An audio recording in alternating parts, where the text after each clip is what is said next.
నమస్కారం. మహిళా ఆరోగ్య దీపిక జీవనరేఖ కార్యక్రమానికి స్వాగతం. పిల్లలు పుట్టకపోయేదాకా సంతానోత్పత్తి సంబంధమైన సమస్యలున్నట్టు చాలా మంది భార్యాభర్తలు గుర్తించలేరు. దీనికి ప్రధాన కారణం ఆ సమస్యలు ఎలాంటి బాహ్య లక్షణాలు లేకపోవడమే. అందువలన జీవిత భాగస్వాములిద్దరూ తమను నిస్సంతులుగా మార్చే అలవాట్ల జోలికి వెళుతున్నామేమో అని ప్రశ్నించుకోవడం కూడా చాలా ముఖ్యం. సంతాన సాఫల్యానికి దారితీసే అన్ని పరిస్థితులను నియంత్రించడం సాధ్యం కాకపోయినా తమ చేతుల్లో ఉన్నది పాటించిన తరువాత ఆధునిక వైద్య విధానాల సాయంతో సంతానం పొందడం మీద దృష్టి పెట్టాలి. ఈ విషయంలో ఎలాంటి జాగ్రత్తలు తీసుకోవాలి, నిపుణులు ఏం చెబుతున్నారు అనే విషయాలను ఈనాటి మహిళా ఆరోగ్య దీపిక జీవనరేఖలో తెలుసుకుందాం.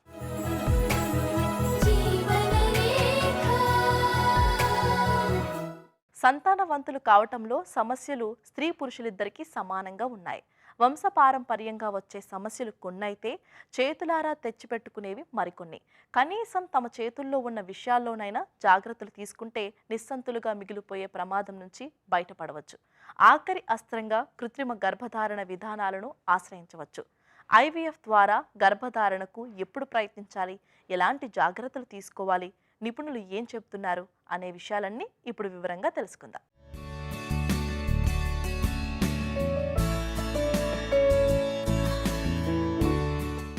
సంతాన సాఫల్యం విషయానికొస్తే పునరుత్పత్తి వైఫల్యానికి భార్యాభర్తలిద్దరిలో ఎవరైనా కారణం కావచ్చు. మూడో వంతు సందర్భాలలో ఇద్దరిలోనూ సమస్య ఉండవచ్చు. ఆడవాళ్ల విషయంలో వయసు ప్రధాన అవరోధం అవుతుంది. 40 ఏళ్లు దాటితే గర్భవతులయ్యే అవకాశం దాదాపు 65%, 45 ఏళ్లు దాటితే 15% పడిపోవచ్చు. మగవాళ్ళలో ప్రధానంగా పొగ త్రాగటం, మద్యం సేవించడం అనే అలవాట్ల వలన పునరుత్పత్తి సామర్థ్యం తగ్గవచ్చు. ఇద్దరిలోనూ బరువు కూడా ఒక సమస్య అవుతుంది.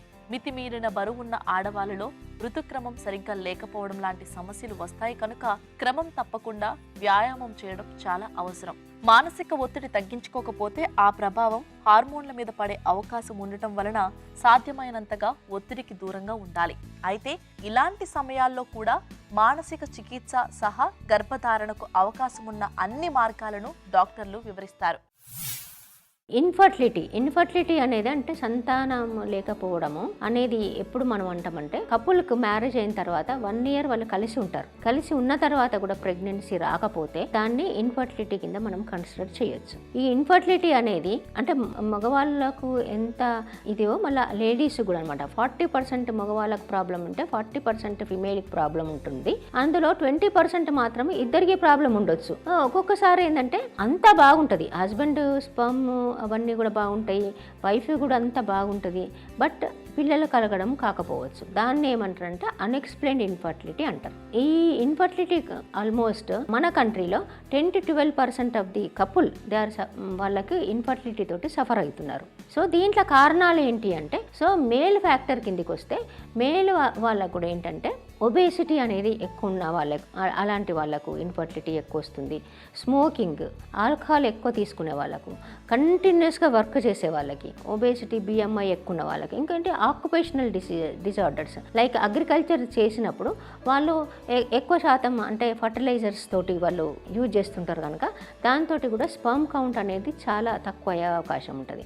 మేల్ ఫ్యాక్టర్లు ఏంటంటే స్పర్మ్ కౌంట్ అనేది చాలా ఇంపార్టెంట్. అంటే దానికోసము సెమెన్ అనాలిసిస్ టెస్ట్ చేస్తాము, ఇంకా కొన్ని థైరాయిడ్ టెస్టులు, కొన్ని హార్మోనల్ టెస్టులు, షుగర్ టెస్టులు వాళ్ళకు చేస్తాము. సో ఈ సెమెన్ అనాలిసిస్లో ఏమైనా ప్రాబ్లం ఉందా, లేకపోతే హస్బెండ్ వైఫ్ కలిసేటప్పుడు వాళ్ళకి ఏమన్నా ఇరెక్షన్ ఇజాక్యులేషన్ ప్రాబ్లమ్స్ ఉన్నాయా, అవన్నీ కూడా హిస్టరీలో కన్సిడర్ చేస్తాం అన్నమాట. ఫిమేల్ పార్ట్నర్కి ఏంటంటే main history, weight important. So వాళ్ళు కూడా బిఎంఐ ఎక్కువ ఉందా, మోర్ దెన్ 25%, 20%, 25 ఉందా, అవన్నీ కూడా చూసుకోవాలి. సో ఒబేసిటీలో కూడా ఫిమేల్కి పీసీఓడి ప్రాబ్లమ్స్ వచ్చే అవకాశం ఉంటుంది. రెగ్యులర్గా పీరియడ్స్ వచ్చే అవకాశం ఉండదు. సంతానం లేని వారు పిల్లల్ని కనటానికి ఆధునిక వైద్య శాస్త్రంలో చాలా పద్ధతులున్నాయి. టెస్ట్ ట్యూబ్ బేబీగా పిలుచుకునే ఐవీఎఫ్ అనేది చాలా సమర్థమైన విధానమే అయినప్పటికీ మిగిలినవి పనిచేయనప్పుడు మాత్రమే దీనికి డాక్టర్లు సిఫార్సు చేస్తారు. వీర్య కణాల సంఖ్య తక్కువగా ఉండటం, గర్భసంచిలో సమస్యలు తలెత్తడం, వీర్యకణం చొచ్చుకుపోలేకపోవడం లాంటి సమస్యలు తలెత్తినప్పుడు మాత్రమే ఐవీఎఫ్ కు డాక్టర్లు మొగ్గు చూపుతారు. నిజానికి నిస్సంతులందరికీ ఐవీఎఫ్ ఒక్కటే పరిష్కారం కాదు కాబట్టి ఇతర ఇతర మార్గాలన్నీ విఫలమైనప్పుడు మాత్రమే దీని గురించి ఆలోచిస్తారు. మందుల వాడకం, సర్జరీ, కృత్రిమంగా వీర్యాన్ని ప్రవేశపెట్టడం లాంటి విధానాల వలన ఫలితం కనబడనప్పుడు చివరిగా ఐవీఎఫ్ విధానం ఎంచుకుంటారు. అప్పుడు కూడా తమ వయోవర్గంలో ఉన్న జంటల్లో ఇది ఎంతవరకు ఫలితమిచ్చింది, ఈ విధానంలో 2 లేదా అంతకంటే ఎక్కువ మంది సంతానం కలిగే అవకాశం ఏ మేరకు ఉంది అనే విషయాలను అడిగి తెలుసుకోవాలి. అవసరాన్ని బట్టి అండం గాని, వీర్యకణం గాని లేదా రెండూ గాని ఇతర రహస్య దాతల నుంచి తీసుకోవాల్సిన అవసరం రావచ్చు. కాబట్టి మానసికంగా అందుకు సిద్ధం కావాలి. మరికొన్ని సందర్భాలలో అద్దె గర్భం కూడా అవసరం కావచ్చు. దాని తర్వాత వాళ్ళకి టెస్టులు ఉంటాయి. హిస్టరీ కూడా అవన్నీ అడుగుతాము. కన్సాంగ్యునైస్, హస్బెండ్ వైఫ్ ఏమన్నా చుట్టాలలో మ్యారేజ్ చేసుకున్నారా, అట్లా జెనెటిక్ ప్రాబ్లమ్స్ ప్రీవియస్గా ఏమన్నా ఉండనా, వాళ్ళ ఫ్యామిలీలో కూడా ఇంకేమన్నా ప్రాబ్లమ్స్ ఉన్నాయా, అవన్నీ అడుగుతాము. దాని తర్వాత ఇవన్నీ నెక్స్ట్ టెస్ట్లు ఉంటాయి. వీళ్ళకి ఏంటంటే ఫీమేల్ పార్ట్నర్కి బ్లడ్ టెస్ట్లు అంటే హార్మోనల్ ఎస్సేస్ అవన్నీ ఉంటాయి. దాని తర్వాత నార్మల్ జనరల్ ఎగ్జామినేషన్ అవన్నీ ఉంటాయి. నార్మల్ బ్లడ్ టెస్ట్లు, షుగర్ అవన్నీ కూడా ఎలిసిట్ చేస్తాము. దాని తర్వాత normal gynaec examination, uterus size normal ఉందా అవన్నీ. నెక్స్ట్ అల్ట్రాసోనోగ్రఫీ, యూట్రస్ సైజ్ కోసము, ఒవేరియన్ సైజు, ఇంకేమన్నా చుట్టుపక్కల ఏమన్నా యూట్రస్ ఒవేరియన్ సిస్ట్లు కానీ ఏమన్నా ఫైబ్రాయిడ్స్, గర్భసంచికి మన గడ్డలుగా వచ్చినాయా, ఆ సైజ్ ఆఫ్ ది యూట్రస్ అవన్నీ చూసుకుంటాం. నెక్స్ట్ యూట్రస్ అంటే క్యావిటీ, ట్యూబ్స్ అవన్నీ ఓపెన్ ఉన్నాయా, ఏమన్నా బ్లాక్స్ ఉన్నాయా చూసుకోవడానికి కోసము హెచ్సిజీ అని, హిస్టోసాల్ఫింగోగ్రఫీ అని ఒకటి డై ఇంజెక్ట్ చేసి చూస్తాము. లేకుంటే సలైన్ ఇంజెక్షన్, సోనోసాల్ఫింగోగ్రఫీ అని కూడా ఒకటి ఉంటుంది, అది కూడా చేసి చూస్తాము. ఇవన్నీ కాని పక్షంలో నెక్స్ట్ స్టెప్ ఏంటంటే హిస్టోస్కోపీ అండ్ ల్యాప్రోస్కోపీ. ట్యూబ్స్ కరెక్ట్గా మనకు పేటెన్సీ అంటే ఓపెన్ సరిగ్గా ఉందా లేదా, దాని తర్వాత ఏమైనా ఎండోమెట్రిటిక్ ప్రాబ్లమ్స్ ఉన్నాయా, అవన్నీ చూడడానికి laparoscopy is the best thing. అవి 2 టెస్టులు ఇన్వేజివ్ టెస్టులు ఉంటాయి. ఐవీఎఫ్కు వెళ్లాలనుకునే దంపతులకు ముందుగా రకరకాల పరీక్షలు నిర్వహిస్తారు. అండాల సంఖ్య, వాటి నాణ్యత, హార్మోన్ల స్థితి, అల్ట్రాసౌండ్ పరీక్షలకు స్పందన తెలుసుకుంటారు. అదేవిధంగా వీర్యాన్ని కూడా విశ్లేషిస్తారు. అండాల సేకరణ, వీర్య సేకరణ, ఫలదీకరణ, పిండం బదలాయింపు, వీటన్నిటికీ కలిపి 2 వారాల సమయం పట్టవచ్చు. అండాలు తగినన్ని విడుదల కావటానికి కొన్ని హార్మోన్ ఇంజెక్షన్లు ఇచ్చి ప్రేరణ కలిగిస్తారు. 1 కంటే ఎక్కువ అండాలు విడుదల కావటానికి ఇది దోహదం చేస్తుంది. అల్ట్రాసౌండ్ సాయంతో లేదా లాప్రోస్కోపీ ద్వారా అండాల సేకరణ జరుగుతుంది. పక్వతకు వచ్చిన అండాలను వీర్యంతో కలపటం ద్వారా పిండం తయారవుతుంది. సమస్య లేకపోతే భాగస్వామి నుంచి వీర్యం సేకరిస్తారు, లేదంటే దాత వీర్యం వాడతారు. ఫలదీకరణం చెందించిన తర్వాత పిండాన్ని గర్భాశయంలోకి ప్రవేశపెడతారు. అండం సేకరించిన 12 నుంచి 14 రోజులు గడిచిన తర్వాత రక్త పరీక్ష ద్వారా గర్భ నిర్ధారణ జరుగుతుంది. 40 ఏళ్లు దాటితే దాత అండం తీసుకోవడం మంచిదని డాక్టర్లు సిఫార్సు చేయవచ్చు. గర్భాశయంలోకి బదిలీ చేసేటప్పుడు పిండం బాగా పరిణితి చెంది ఉంటే శిశువు ఆరోగ్యం బాగుంటుంది. Coming to this treatment part, దీంట్లో న్యాచురల్గా హార్మోన్ స్టిమ్యులేషన్ చేసి ఒక పర్టికులర్ ఫర్టైల్ పీరియడ్ అని ఒక టైం ఉంటుంది కదా, ఎవరికైతే ఈ పీరియడ్స్ రెగ్యులర్గా 28 డేస్ సైకిల్స్ ఉంటాయో వాళ్ళు ఆ ఫర్టైల్ పీరియడ్ కనుక పాటిస్తే వాళ్ళకు ప్రెగ్నెన్సీ అయ్యే అవకాశం ఉంది. ఈ ఫర్టైల్ పీరియడ్ అంటే ఎలా అంటే, ఇప్పుడు సపోజ్ మీకు ఫస్ట్కి పీరియడ్ వచ్చింది అనుకోండి, సో ఫస్ట్కి పీరియడ్ వస్తే 12th of that month to 17th day of that month is the fertile period. So ఆ 1 వీక్ మీ హస్బెండ్ వైఫ్ కనుక కలిస్తే ఆ ఫర్టైల్ పీరియడ్లో ఎగ్ రిలీజ్ అయ్యి స్పర్మ్ తోటి కలిసి ప్రెగ్నెన్సీ వచ్చే అవకాశం ఉన్నది. Next IUI, if husband sperm కనుక నార్మల్ ఉంది, ఎవ్రీథింగ్ ఈజ్ నార్మల్ అంటే అప్పుడు ఐయుఐ కూడా ట్రై చేయొచ్చు. నెక్స్ట్ స్టెప్ ఏంటంటే కమింగ్ టు ది ఐవీఎఫ్ అంటే ఇన్విట్రో ఫర్టిలైజేషన్. ఇవన్నీ ఆర్టిఫిషియల్ రిప్రొడక్టివ్ టెక్నాలజీస్ కిందకి వస్తాయి అన్నమాట. దీంట్లో ఏంటంటే ట్యూబల్ బ్లాక్ కానీ, ఎండోమెట్రియోసిస్ కానీ, లేకపోతే స్పర్మ్ కౌంట్ తక్కువ ఉన్నప్పుడు కానీ ఇన్విట్రో ఫర్టిలైజేషన్ అనేది స్టార్ట్ చేస్తాం. దాంట్లో ఏంటంటే ఫస్ట్ ఒక 10 days పీరియడ్ అయిన 3వ రోజు నుంచి 10 days ఫిమేల్ పార్ట్నర్కు ఇంజెక్షన్స్ ఇచ్చి వాళ్ళ ఎగ్స్ తీసి హస్బెండ్ స్పర్మ్ కూడా తీసి దానికి ఇంజెక్ట్ చేస్తారన్నమాట. ఇంక్యుబేటర్లో పెట్టి దాన్ని ఎంబ్రియోస్ తయారు చేసి మళ్ళీ గర్భసంచి లోపలికి ట్రాన్స్ఫర్ చేయడమే ఐవీఎఫ్. సపోజ్ ఎగ్స్ ఉన్నాయా లేవా, అవి తనకు పనికొస్తాయా లేదా, అదన్నీ కూడా మెజర్ చేస్తుంది అనమాట. సో ఏఎంహెచ్ కనుక చాలా తక్కువ ఉంటే అప్పుడు ఎగ్ డోనార్కి వెళ్ళాల్సిన అవసరం రావచ్చు. స్పర్మ్స్ తక్కువ ఉంటే కూడా స్పర్మ్ డోనార్ కూడా చేసి ఈ ఇన్ఫర్టిలిటీ ట్రీట్మెంట్స్లో ఫర్టిలైజేషన్ అయ్యే ఛాన్సెస్ ఎక్కువ ఉంటాయి. సో ఈ ట్రీట్మెంట్స్ పేషెంట్స్ యూజ్ చేసుకోవచ్చు. పిల్లల కోసం ప్రయత్నించి విఫలమయ్యేదాకా సంతాన సాఫల్య సమస్యలున్నాయని గుర్తించలేరు. కానీ కొన్ని జీవనశైలి సమస్యలే కారణమని చాలామందికి ఆలస్యంగా తెలుస్తుంది. అందువలన ముందే జాగ్రత్త పడటం చాలా అవసరం. అప్పటికే సమస్య ఉన్నప్పుడు మాత్రం ఇతర వైద్య విధానాల ద్వారా సంతానవంతులు కావడానికి ప్రయత్నించవచ్చు. ఆఖరి ప్రయత్నంగా డాక్టర్లు సూచించే ఐవీఎఫ్ పద్ధతి సురక్షితమైనది.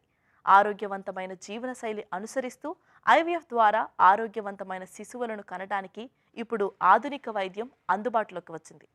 గతంలో సాధించిన ఫలితాల ఆధారంగా డాక్టర్ను, ఆసుపత్రిని ఎంచుకోవడం మంచిది. తల్లికి బిడ్డకు అనుబంధాన్ని ముడివేసే వ్యాధుల విపత్తు నుంచి పసిబిడ్డను కాపాడి సంపూర్ణ ఆరోగ్యాన్నిచ్చే సంజీవని. అయితే తల్లిపాల మూలంగా కేవలం బిడ్డకు మాత్రమే కాదు, బిడ్డకు స్తన్యమిచ్చినప్పుడు తనలో ఆక్సిటోసిన్, ప్రొలాక్టిన్ అనే హార్మోన్లు ఎక్కువ మోతాదులో విడుదలవుతాయి. కాన్పు తర్వాత సన్నగిల్లిన తల్లి ఆరోగ్యాన్ని తిరిగి త్వరగా గాడిలో పెట్టడానికి ఇవి ఎంతగానో ఉపకరిస్తాయి. కార్యక్రమంలో ఇప్పుడు సమస్య సలహా చూద్దాం.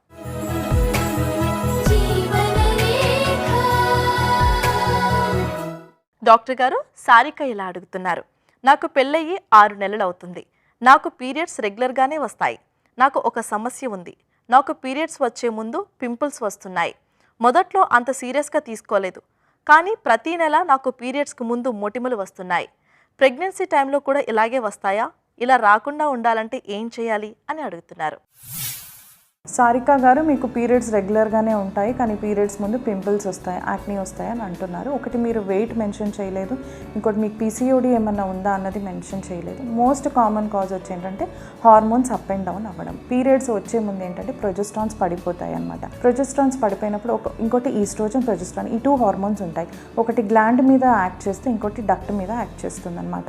సో పీరియడ్స్ వచ్చే ముందు 1-2 పింపుల్స్ ఈజ్ ఓకే, కానీ క్రాప్ ఆఫ్ పింపుల్స్ వస్తున్నాయి అంటే మాత్రం మీరు డెఫినెట్గా మీ హార్మోనల్ ఇంబ్యాలెన్స్ని మీరు కరెక్ట్ చేసుకోవాలి.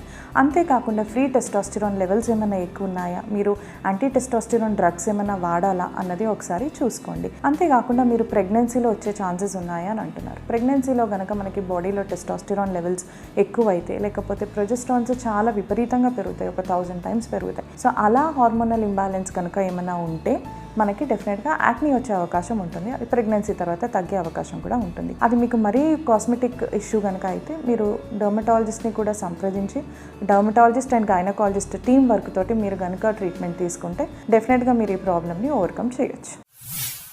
డాక్టర్ గారు, రితేశ్వరి ఇలా అడుగుతున్నారు. నాకు అబార్షన్ అయ్యి 10 రోజులు అవుతుంది. నేను ఆహారంలో వంకాయ, గోంగూర వంటి పులుపు చేసే పదార్థాలు తినకూడదా? తింటే ఏమైనా సమస్యలు వస్తాయా? నేను అబార్షన్ తర్వాత ఆహారంలో ఎటువంటి జాగ్రత్తలు తీసుకోవాలి? నాకు మళ్ళీ అబార్షన్ కాకూడదు అంటే నేను ఇప్పటి నుంచే ఎటువంటి జాగ్రత్తలు తీసుకోవాలి?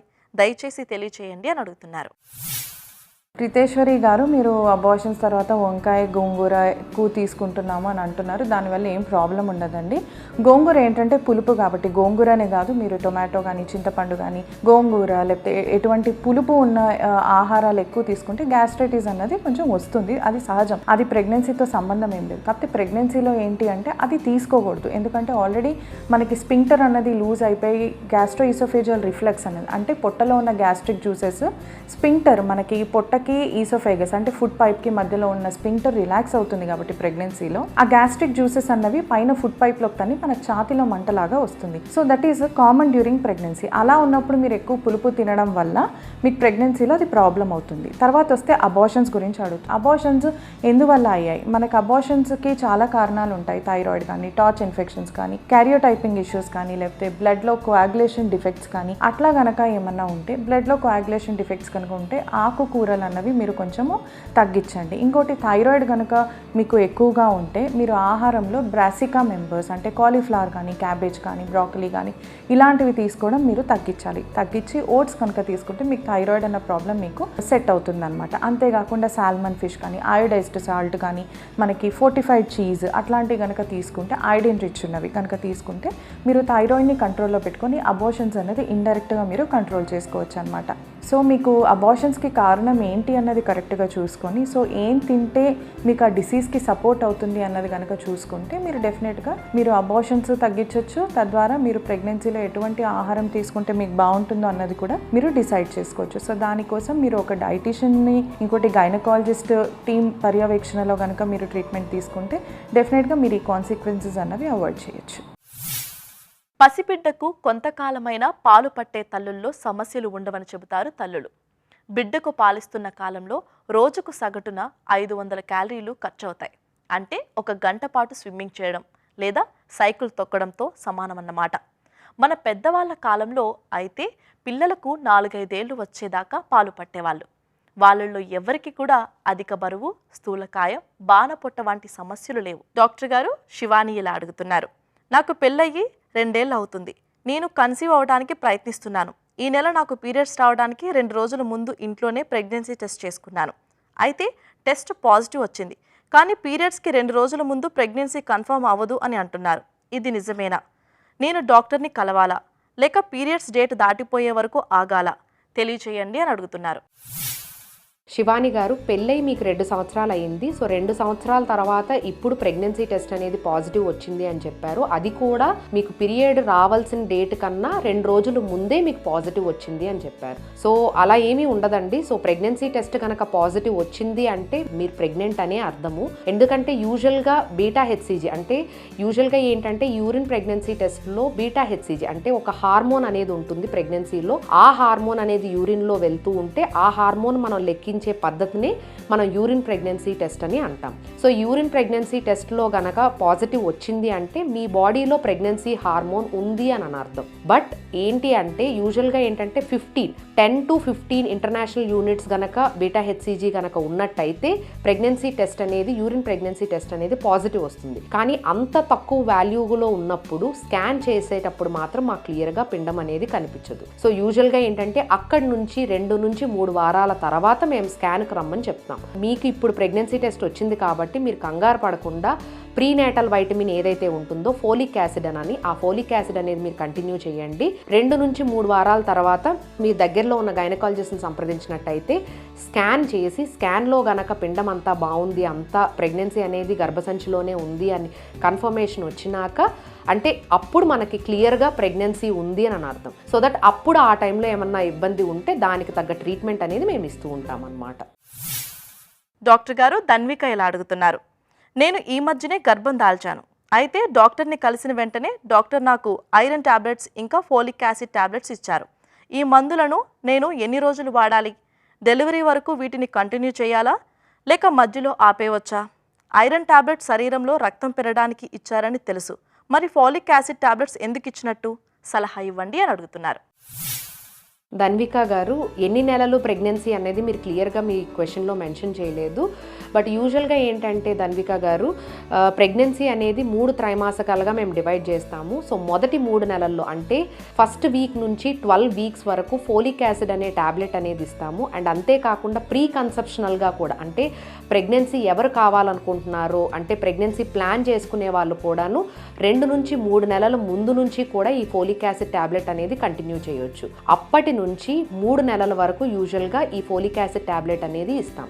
12 వారాల నుంచి ఐరన్, కాల్షియము, విటమిన్ డి అనే టాబ్లెట్స్ అనేది ప్రిస్క్రైబ్ చేస్తామన్నమాట. సో ఏవైతే ఈ iron, calcium, vitamin D tablets అనేవి ఉంటాయో 13-14 వారాల నుంచి డెలివరీ అయ్యేంత వరకు యూజువల్గా ఇది కంటిన్యూ చేస్తాం. డెలివరీ అయిన తర్వాత కూడాను కొంతమందికి కాల్షియం అండ్ విటమిన్ డి అనేది లాక్టేషన్ పీరియడ్లో కంటిన్యూ చేసి అంటే ఎవరికైతే ఐరన్ లెవెల్స్ అనేది తక్కువగా ఉంటాయో వాళ్ళకు మాత్రమే ఐరన్ టాబ్లెట్స్ అనేది ప్రిస్క్రైబ్ చేస్తాం. అండ్ సెకండ్ అండ్ థర్డ్ ట్రైమిస్టర్లో అంటే 2వ అండ్ 3వ త్రైమాసికంలో 10.5 అనేది మినిమం మెయింటైన్ చేయాల్సి ఉంటుందన్నమాట. సో దీన్ని బట్టి మీకు టాబ్లెట్స్ పెంచడం కానీ తగ్గించడం కానీ ఇలాంటివన్నీ మీ గైనకాలజిస్ట్ మీకు చేస్తూ ఉంటారు. సో దానికి మీరు కంగారు పడకుండా ఒకవేళ గనక మీరు ఈ నేను చెప్పిన విధంగా గనక ఉన్నట్టయితే తప్పనిసరిగా మీరు ఈ టాబ్లెట్లు కంటిన్యూ చేయాల్సి ఉంటుంది. బిడ్డకు పాలు పడితే అందం తరిగిపోతుందని, రొమ్ములు జారిపోతాయని అనుకోవడం కేవలం ఒట్టి అర్థం లేని అపోహలు మాత్రమే. బిడ్డకు స్తన్యమివ్వడం అంటే తల్లి తన బిడ్డతో పాటు తన ఆరోగ్యాన్ని కూడా దివ్యంగా ఉంచుకోవడమే. హాయిగా ఒకచోట స్థిరంగా కూర్చుని బిడ్డను అపురూపంగా చూసుకుంటూ చక్కగా కడుపు నిండుగా పాలు పట్టొచ్చు.